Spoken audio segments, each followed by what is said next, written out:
Also, that's not me condoning keeping secrets from your wife.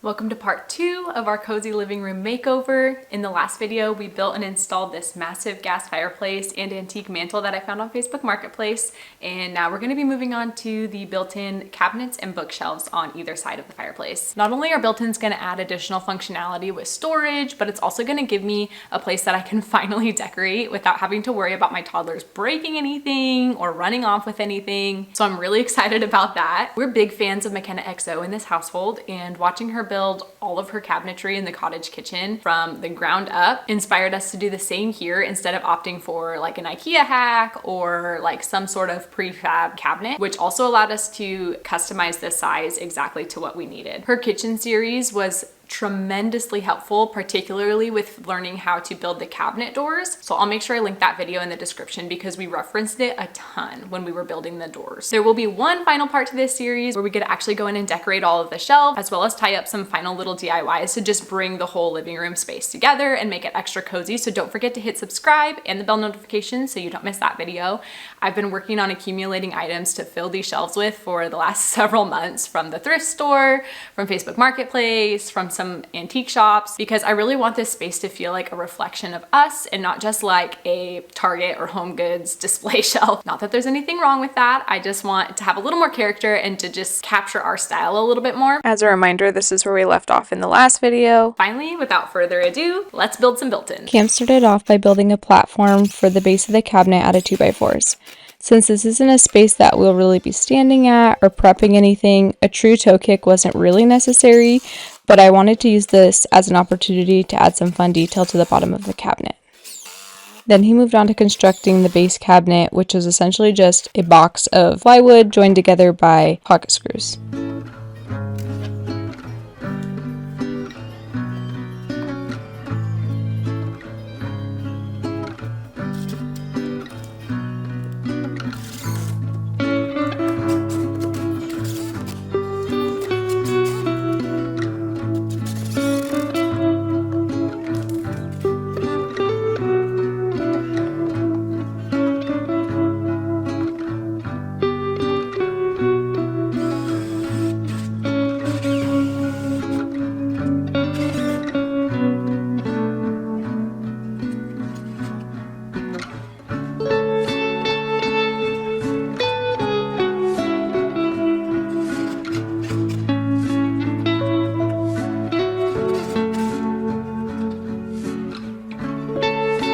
On the front here, he's attaching a 1x4, which will give us something to attach the little countertop to.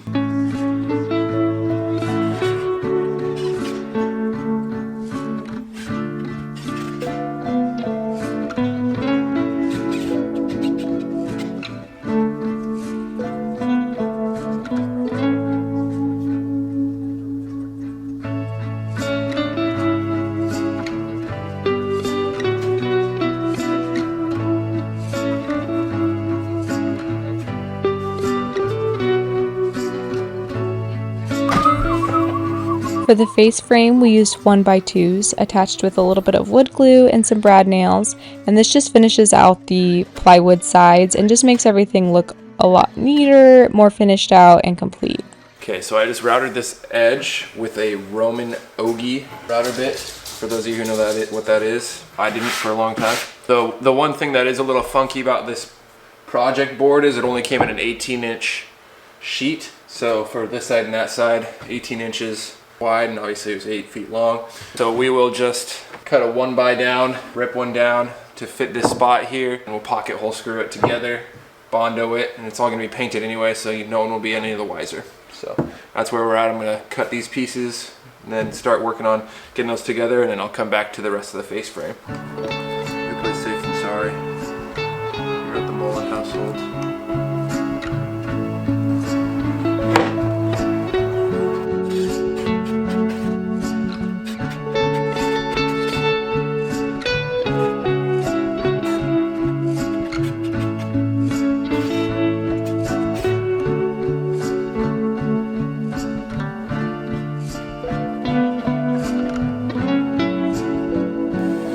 Initially, we were planning on filling the gap between these two boards with Bondo, but once Cam screwed them together and sanded it down, it was so flat that we really didn't think it was necessary, so we just went ahead and skipped this step, and I don't think you can even tell.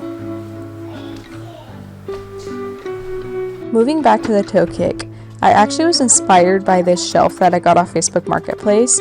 When I saw the kind of scallop detailing on the bottom of it, that is when I decided I wanted a similar look on the toe kick of this cabinet. So I just went ahead and traced that and then used a paint can and honestly just my eyes to kind of draw out how to turn that into the feet as well.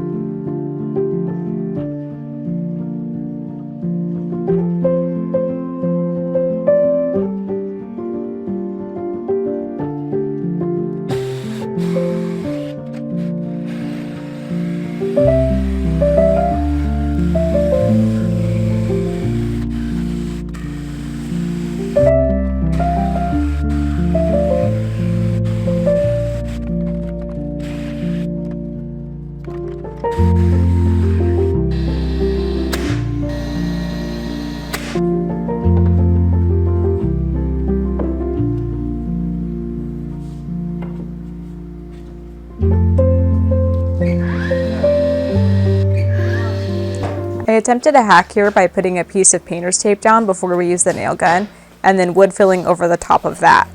When I peeled the tape off, it was supposed to just leave the wood filler in the hole, but honestly it just took all of the wood filler off with it and I just had to put more on anyways. So I'm not really sure what I did wrong here, but if you know, leave a comment down below on what I can do differently next time for this to actually work.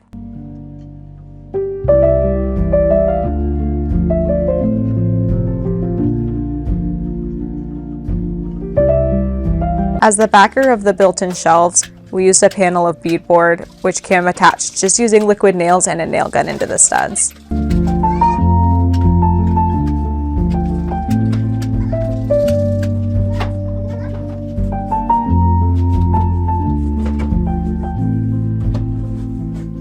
Well, I just cut this piece out of beadboard and picked it up without thinking. This weak point here, just snapped it right there.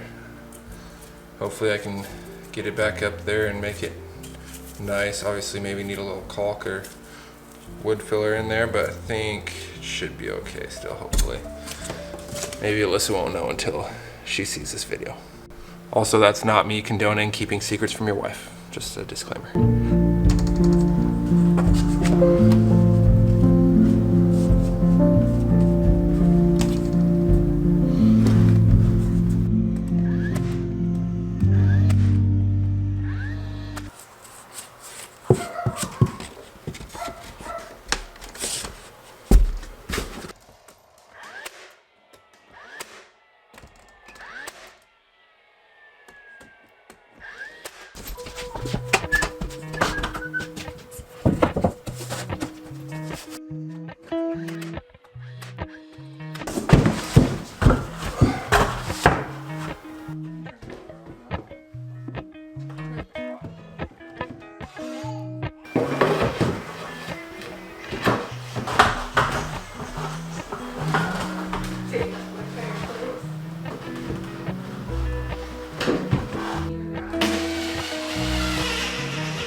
It's another day. I was not in the best mood yesterday. It might show on camera, I don't know. My back has been killing me. I don't know if it's a pinched nerve or what it is, but I know that's no excuse to be an old grump. It's gonna be a good day, a better day.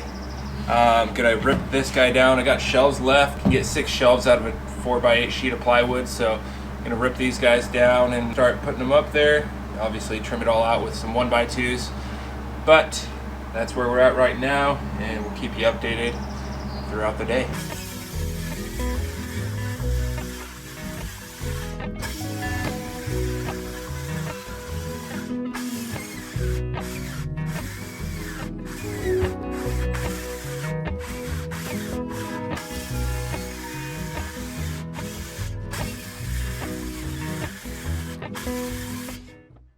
decided on going 14 inches up on center, so 14 inches on center for each shelf. That seemed like it made the most sense, along with the ceiling up top.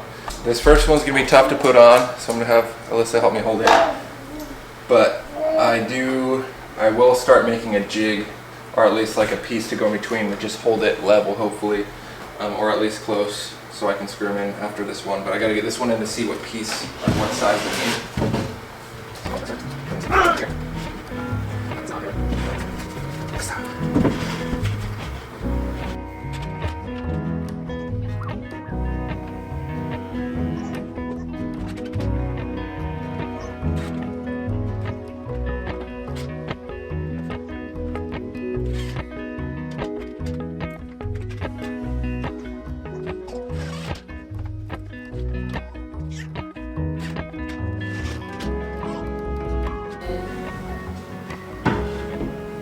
Plus you don't have enough plants, so you'll have to like do a set, let them dry for a bit. Oh, you can see time lapse.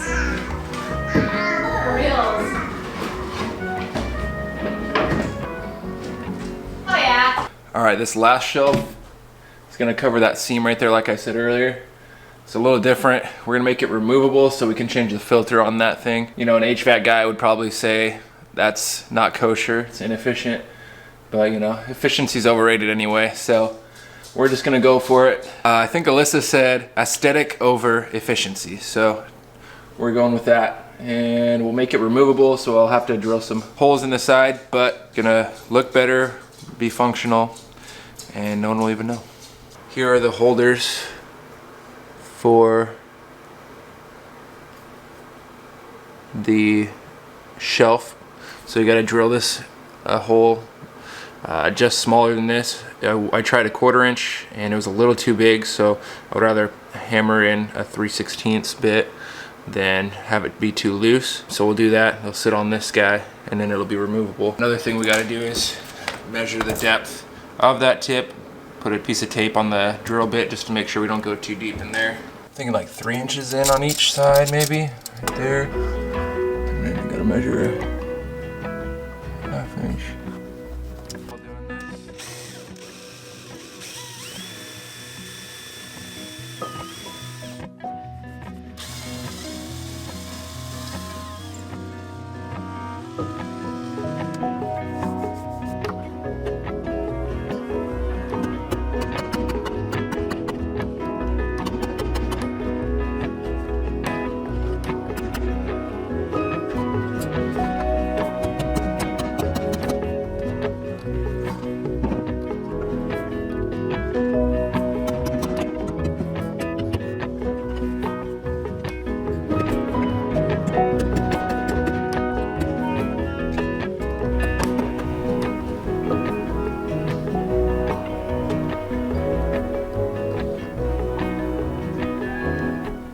Obviously I have the shelves on this side to do still, but most of them are already cut. While the girls and Alyssa are out, I'm actually going to pivot into trying to start the cabinet doors. It's probably going to be one of the more difficult parts of this entire operation. So we'll see how that goes. Obviously the other ones are all up on the other side. I only got 4 more shelves to go here, and I've got 2 sets of large clamps, which I'm going to need for this while the other doors dry, so I'll have to you know, I can go back and forth and start doing the shelves in between while the glue on the doors is drying.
Cam attached the face frame for the top shelf to the sides of the face frame rather than to the shelf itself so that we could still pop it up and change the air filter when we needed to.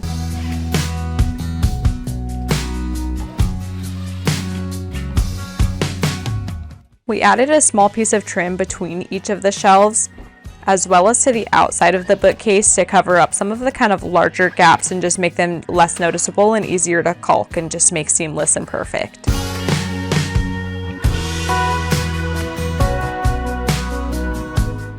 Then I mixed up some Bondo to use on all of the seams of the cabinet doors to make them just seamless and perfect. In my experience, this was actually way easier to use than wood filler and it sanded down a lot smoother. But I did learn that it dries really quick, so I wish I had worked in kind of smaller batches initially because I did waste a lot of product at first.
I was finally able to move on to painting, and I'm using Arrowhead by Behr, which is kind of like a dark olive, charcoaly color.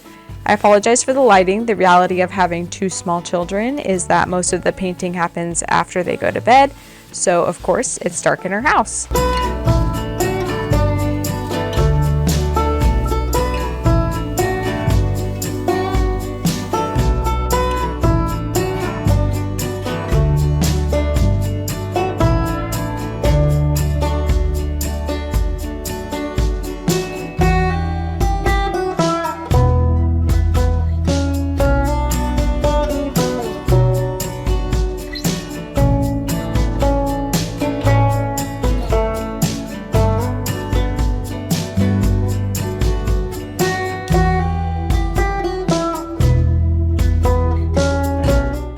Now we gotta drill holes for our hinges.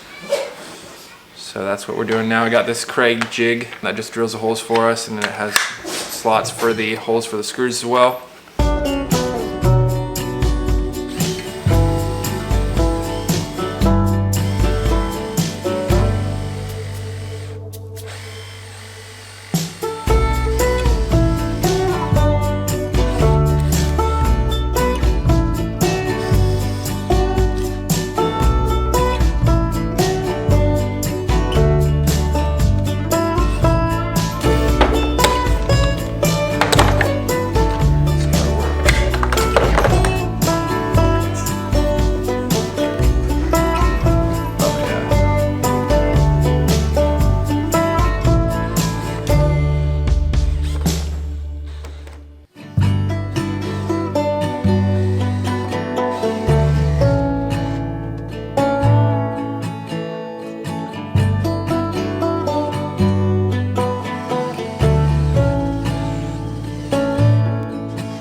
suddenly was in there and I was like, why is it falling open?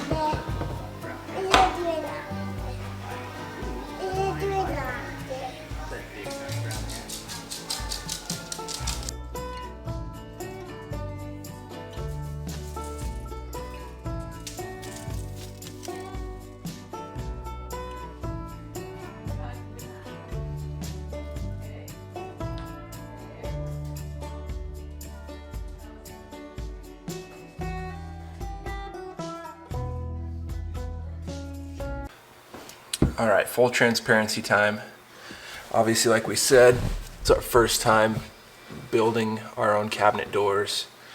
And it is easier in some ways than I thought, and also harder in other ways than I thought.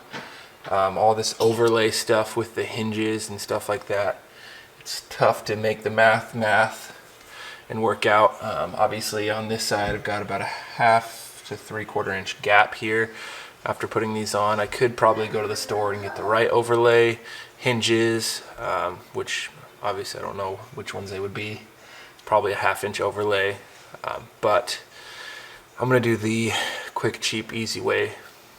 Well, not necessarily cheap, but today's fix, which hopefully will hold, and just add a little bit of blocking to it, and hopefully that'll close the gap up enough and still be structurally sound. Can you say hi? Look, can you say hi? Wave hi. Let's see. You wanna see? Yeah. So we'll see if that works out though. Keep you guys updated. Can you say hi?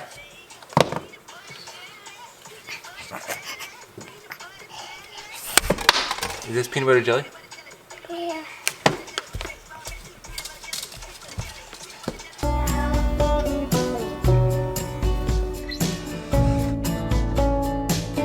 Yeah. Crazy? Yeah. What are you, crazy?